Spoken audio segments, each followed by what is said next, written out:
Hello guys, have you all? Welcome back to our channel. జనరల్గా మన daily లైఫ్లో మనం చాలా రకాల వర్డ్స్ అండ్ సెంటెన్సెస్ అనేవి యూజ్ చేస్తూ ఉంటాం కదా. సో అలాంటి వర్డ్స్ అండ్ సెంటెన్సెస్లో నుంచి నేను కొన్ని వర్డ్స్ తీసుకొని వాటికి సంబంధించిన కొన్ని ఎగ్జాంపుల్ సెంటెన్సెస్ అనేవి మీకు క్లియర్గా చెప్తాను. మీరైతే ఈ వీడియోని స్కిప్ చేయకుండా ఎండ్ వరకు చూడడానికి ప్రయత్నించండి. మరెందుకు ఆలస్యం, let's go to the topic. First sentence ఒకసారి చూడండి. ఆమె చిన్న వయసులోనే పియానో వాయించడం నేర్చుకుంది. అంటే చిన్నప్పుడే ఆమె పియానో వాయించడం నేర్చుకుంది అని. అదేవిధంగా అతను చిన్న వయసులోనే పుస్తకాలు చదవడం ప్రారంభించాడు. ఈ టూ సెంటెన్సెస్లో కూడా మనం చిన్న వయసులోనే అనే వర్డ్ని తీసుకొని సెంటెన్స్ ఫార్మేషన్ అనేది చేసాం కదా.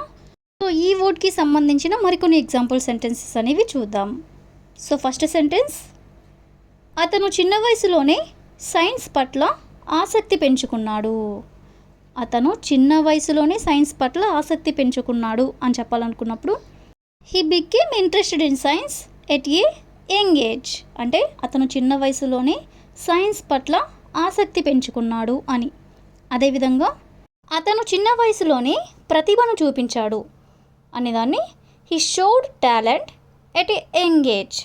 హీ షోడ్ అంటే అతను చూపించాడు, టాలెంట్ అంటే ప్రతిభని, ఎట్ ఏ యంగ్ ఏజ్ అంటే చిన్న వయసులోనే. అదేవిధంగా నెక్స్ట్ వన్, ఆమె చిన్న వయసులోనే తల్లిదండ్రులను కోల్పోయింది అనేదాన్ని she lost her parents at a young age. She lost her parents అంటే ఆమె తన తల్లిదండ్రులను కోల్పోయింది. ఎప్పుడు? చిన్న వయసులోనే అనేదాన్ని at a young age. Next one, నేను చిన్న వయసులోనే పెయింట్ వేయడం ప్రారంభించాను అనేదాన్ని I began painting at a young age. I began painting అంటే నేను పెయింట్ వేయడం ప్రారంభించాను. ఎట్ ఏ యంగ్ ఏజ్ అంటే చిన్న వయసులోనే. అదేవిధంగా వాళ్ళు చిన్న వయసులోనే కొత్త దేశానికి వెళ్ళారు అనేదాన్ని they moved to a new country at a young age. They moved అంటే వాళ్ళు వెళ్ళారు ఎక్కడికి? న్యూ కంట్రీ అంటే కొత్త దేశానికి. ఎట్ ఏ యంగ్ ఏజ్ అంటే చిన్న వయసులోనే. అదేవిధంగా నెక్స్ట్ వన్, అతను చిన్న వయసులోనే పుస్తకాలు చదవడం ప్రారంభించాడు అనేదాన్ని he started reading books at a young age. He started అంటే అతను ప్రారంభించాడు, రీడింగ్ బుక్స్ అంటే పుస్తకాలు చదవడం, ఎట్ ఏ యంగ్ ఏజ్ అంటే చిన్న వయసులోనే. సో ఈ విధంగా మనం చిన్న వయసులోనే అనే వర్డ్ని తీసుకొని దానికి సంబంధించిన కొన్ని ఎగ్జాంపుల్స్ అనేవి చూసాం కదా. నెక్స్ట్ సెంటెన్స్ ఒకసారి చూడండి. అతను కోపంతో మండిపోతున్నాడు.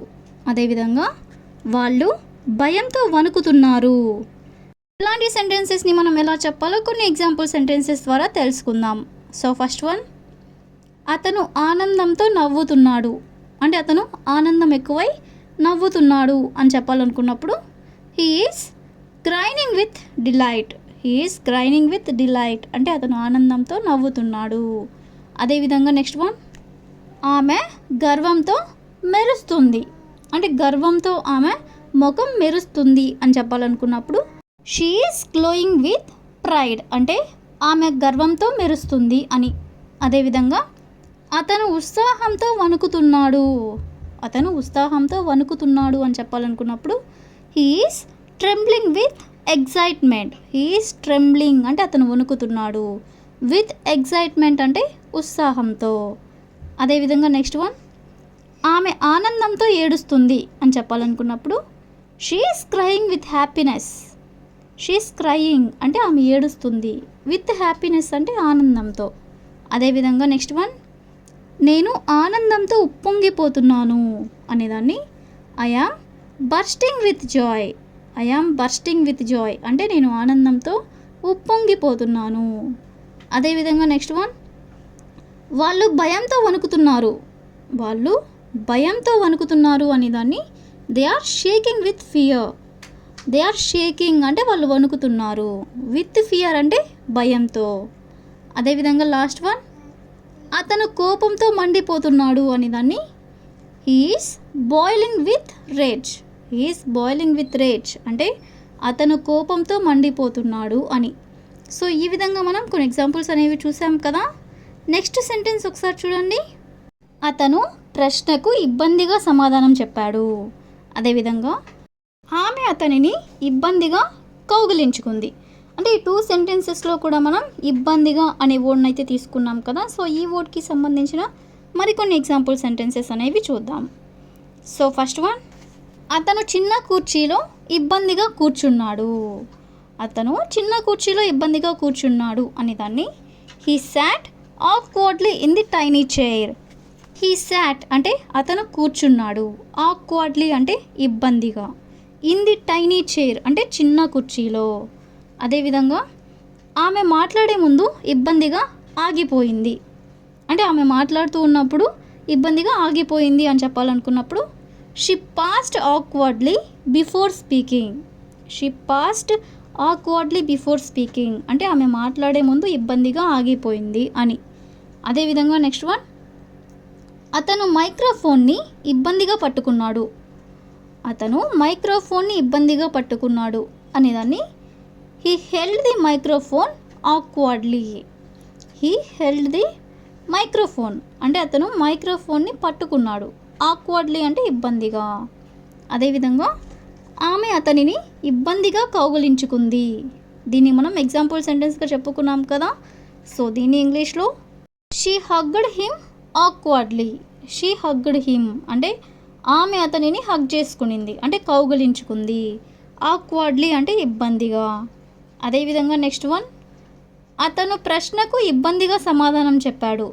అతను ప్రశ్నకు ఇబ్బందిగా సమాధానం చెప్పాడు అనేదాన్ని he answered the question ఆక్వర్డ్లీ.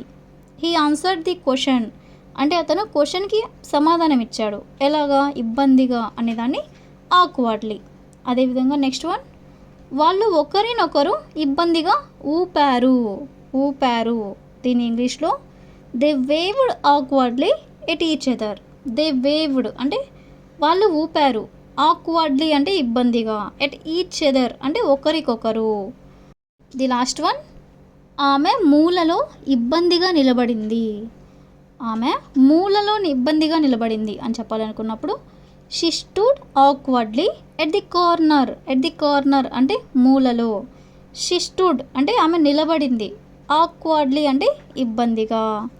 So ఈ విధంగా మనం ఇబ్బందిగా అనే వర్డ్ని కూడా తీసుకొని కొన్ని ఎగ్జాంపుల్స్ అనేవి చూసాం కదా. So that's all for today. I will ask a question for you. అతను నాతో ఇబ్బందిగా మాట్లాడాడు. అతను నాతో ఇబ్బందిగా మాట్లాడాడు. So if you know this one in English, please you can comment in the comment section. Thank you for watching.